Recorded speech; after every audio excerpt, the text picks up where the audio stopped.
में तं पुरुषं महान्तं आदित्यवर्णं तमसः परस्तात् त्वमेव विदित्वाति मृत्युमेति नान्या पन्था विद्यते अनाय नान्या पन्था विद्यते अनाय। आज के इस कार्यक्रम के अध्यक्ष महोदय और सभी सन्यासीवर्ण, ब्रह्मचारी, बालकों और गुरुकुल लाडोड के अध्यक्ष श्रीमान नंद किशोर जी, आर्यपति सेवा राजस्थान के कोषाध्यक्ष श्रीमान जय सिंह गहलोत, सभी मानवों, मैं एक कार्यकर्ता के रूप में आपसे कुछ चर्चा करूंगा। आप जो भी यहाँ बैठे हैं सभी राम को मानते हैं और राम को जानते हैं। राम कौन था? यहाँ सभी बैठे हैं कृष्ण को भी मानते हैं और जानते हैं कृष्ण कौन था, लेकिन उन्होंने क्या काम किया वो नहीं जानते आप। केवल उनको मानते हैं और जानते हैं, उनके जो काम किया वो आप नहीं जानते, तो फिर उनको मानना और जानना बेकार हो गया। जैसे कक्षा में मास्टर बच्चों को पढ़ाता है और बच्चा पढ़ के अगर परीक्षा में पेपर में कुछ नहीं लिखता है, फिर वो मास्टर को क्या जाना क्या पढ़ा स्कूल में जाके। वैसे ही ये जीवन है अपना, कुछ जानना पड़ता है, मानना पड़ता है, उस पर चलना पड़ता है। किसी ने कह दिया मेरे को बम्बई जाना है, तो उसके लिए प्रयास करेंगे साधन के लिए, किस साधन से जाएंगे, किस रास्ते से जाएंगे, और बम्बई जा किस लिए है ये पता होगा जब ही तो बम्बई का पूछेंगे कि मेरे को कोई वहाँ किसी से मिलना है या किसी से कोई काम जाना है। तो इसी तरह से ये मनुष्य जीवन मिला है। ये जब मनुष्य जन्म लेता है वो किस लिए इस संसार में आया है और उसका क्या कारण है, क्या काम है आने का। परमात्मा ने उसको अपने प्रारब्ध के अनुसार उनको जन्म दिया और फिर आके क्या किया उसको जानना पड़ता है कि मेरे को भी ये मनुष्य जन्म मिला, क्यों मिला, किस लिए मिला। केवल खाने पीने और ऐश करने के लिए, सोने के लिए, या अपना दिनचर्या कुछ खाने के लिए कुछ कमाया और फिर खाने के लिए उसको आगे अर्जन कर दिया और बस हो गया? नहीं, कुछ पाने के लिए, मोक्ष की प्राप्ति के लिए मुख्य लक्ष्य है मनुष्य का, वो पूरा करना पड़ता है। ये मेरा उद्देश्य क्या है? स्कूल जाता है बच्चा, पढ़ाई करता है, परीक्षा देता है, पास होकर फिर आगे बढ़ता है और आगे बढ़ता है। कोई कलेक्टर बनता है, कोई डॉक्टर बनता है, सब अपने अपने कर्तव्य के लिए बनता है। तो इसी मनुष्य का भी कर्तव्य है कि मैं क्या बनूं, मोक्ष की प्राप्ति है, मोक्ष की। तो मोक्ष क्या होता है? जन्म मरण से मुक्त होना, ये मोक्ष है। कोई मोक्ष कोई किसी स्थान का नाम नहीं है, अमेरिका या वहाँ आनंद ही आनंद है, समुद्र है, समुद्र में आनंद ही आनंद नहीं।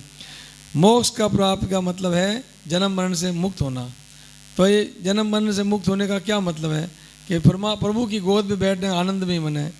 तो आप इस मनुष्य जीवन में आए हैं तो कुछ करने के लिए आए हैं, तो कुछ करना पड़ेगा। तो हमारे जैसे राम किशन जी है, ऐसे कई गुरुकुल नंद किशोर जी है, एक गुरुकुल खोलते हैं। क्यों खोलते हैं?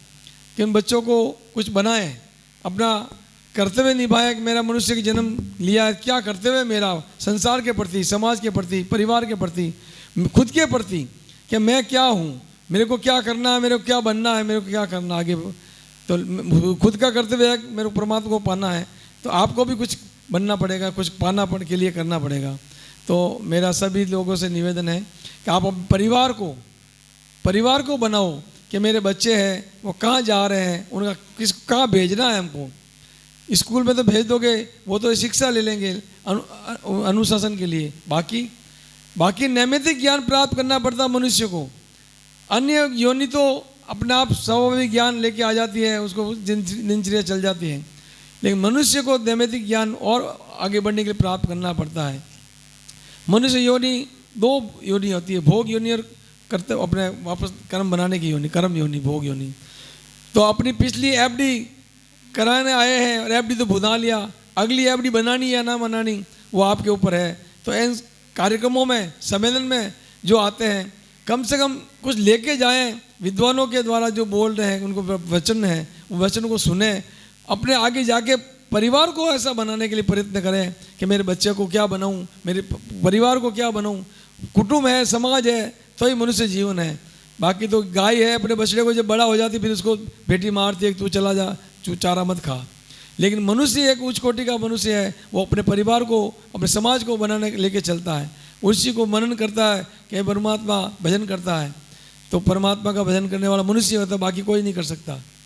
और हाथ से कुछ करने का भी मनुष्य के हाथ में दिया, कर करने का कोई कर्म दिया, कर है, इस कर्तव्य करने के लिए कर्म दिया है, देने के लिए बनाया, लोग लेने के लिए नहीं, देने के लिए। तो अग्नि यज्ञ में हम जो यज्ञ किया है, चारों वेदों का प्रण यज्ञ है, उसमें यही सिखाया जाता है, त्याग। त्याग की भावना आप में सब में होनी चाहिए, तभी देवत्व को प्राप्त हो जाएगी।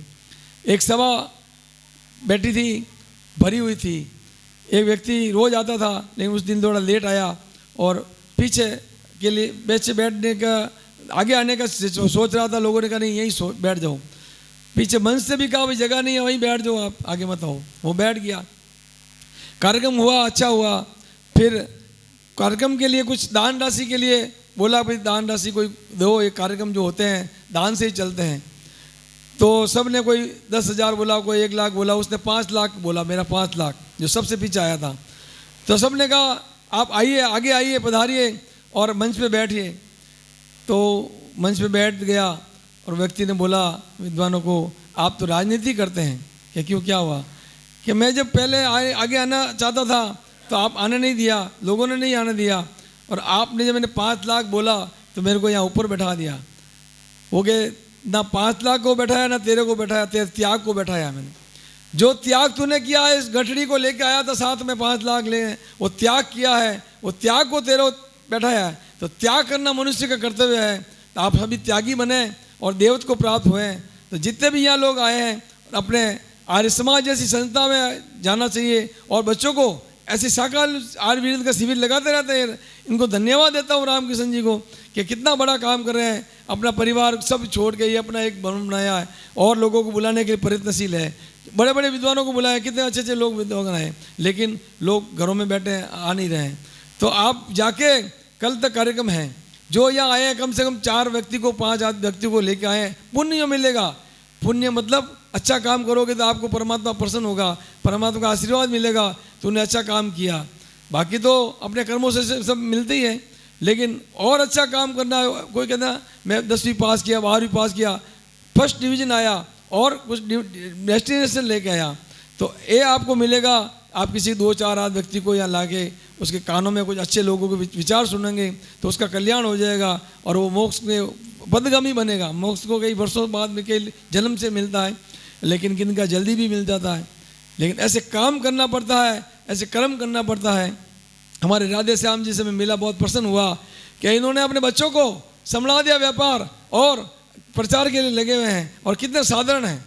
मतलब ऐसे लोगों के तपस्वी लोग आपको दर्शन करते हैं, ये भी आपके लिए बहुत मान काम होता है, किसी के दर्शन करना। और वैसी पुण्य आत्माओं का, एक व्यक्ति ने कहा था कि जो 1 करोड़ की गाड़ी में जाता है, 10 करोड़ की गाड़ी जाता है, उसके जलन मत करो, उसको नमन करो। उसका प्रारब्ध तो बहुत अच्छा था, लेकिन अगर इसका जन्म का अगले कर्म को नहीं बनाया कोई बात नहीं, लेकिन वो पिछले जन्म में इतना अच्छा काम किया होगा, तभी ऐसी जगह उन्होंने ऐसी बढ़िया काम मिला उसको। लेकिन उसको नमन करो और खुद परमात्मा का काम बनने के लिए प्रयत्नशील रहो कि मैं भी कुछ करूं देश के लिए। तो आओ हम सभी लोग आर्य समाज जैसी संस्था में जुड़ें, आर्य वीर जैसी शाखाओं में भेजें बच्चों को, और अपना परिवार का कल्याण करें और राष्ट्र का कल्याण करें, और परमपिता परमात्मा के सच्चे मित्र बने, पुत्र बने, और उस पुत्र बन के अपना पिता का कर्तव्य निभाएं। मैं इतना कह के अपनी वाणी को विना देता। धन्यवाद। बहुत बहुत धन्यवाद।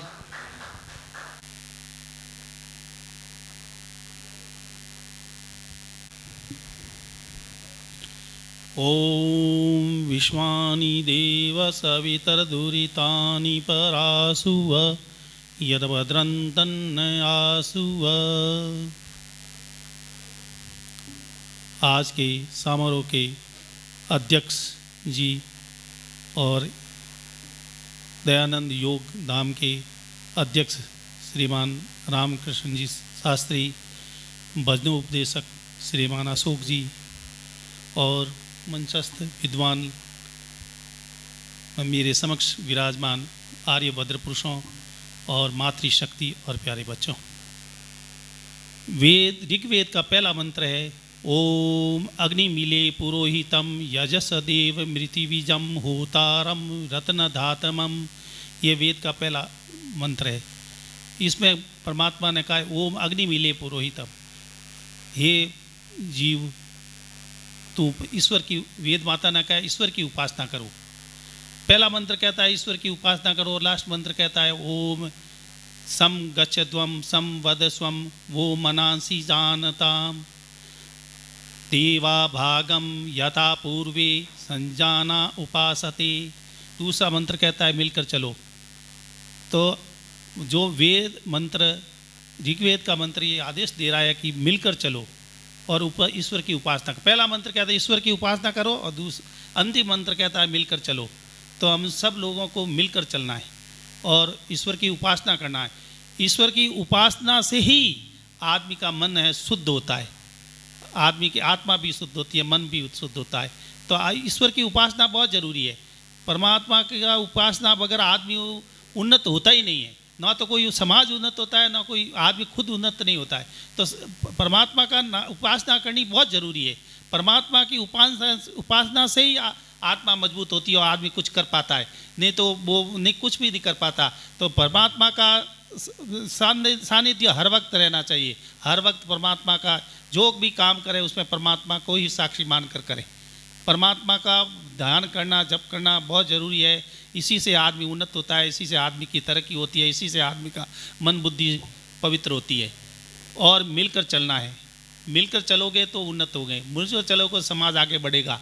तो मिलकर चलना है, इसमें किसी प्रकार की कोई तरह राग द्वेष काम क्रोध नहीं लाना है बीच में, और मिलकर चलना है। मिलकर चलोगे तो ज़रूर है जो आगे बढ़ोगे, और कोई भी आतताई है, कोई भी अपना आक्रमण नहीं कर पाएगा, अपने को निरुत्साहित नहीं कर पाएगा।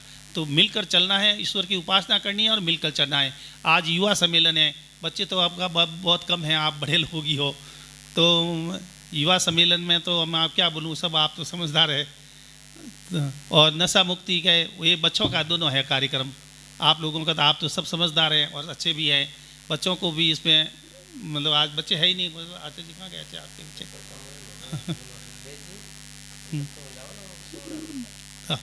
तो आपसे निवेदन है कि मैं जो मुझे ज़्यादा प्रश्न देना तो आता नहीं है, मुझे तो नोट गिनना आता है। मैं तो जहाँ जाता हूँ मुझे कोषाध्यक्ष बनाते हैं। मैं तो 2-3 संस्था में कोषाध्यक्ष हूँ, आर्य प्रतिनिधि सभा में कोषाध्यक्ष हूँ, और स्मृति भवन में कोषाध्यक्ष हूँ, और मुझे तो जहाँ जाऊँ वहाँ कोषाध्यक्ष ही बनाते हैं। और मुझे भाषणबाजी आसनबाजी में मेरा को चक्कर में है, मैं हूँ ही नहीं उस चक्कर में।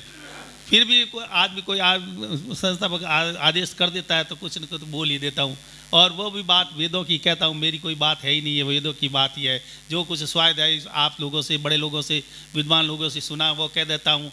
और स्वाध्याय का भी हमें कोई ज़्यादा समय मिलता नहीं है, क्योंकि हम तो इधर भाग दौड़ में हम स्वाध्याय का कोई 2 साल से तो मैंने कोई किताब भी नहीं उठाई है। हाँ बताओ, स्वाध्याय करता नहीं तो आदमी क्या करता है? स्वाध्याय तो बहुत सी ईश्वर की उपासना है, यज्ञ का अनुष्ठान है, स्वाध्याय है। स्वाध्याय से आदमी ज्ञानवान होता है, ज्ञान से आदमी कर्म करता है, अच्छा कर्म करता तो फिर उसका ज्ञान में तो दृढ़ हो जाता है।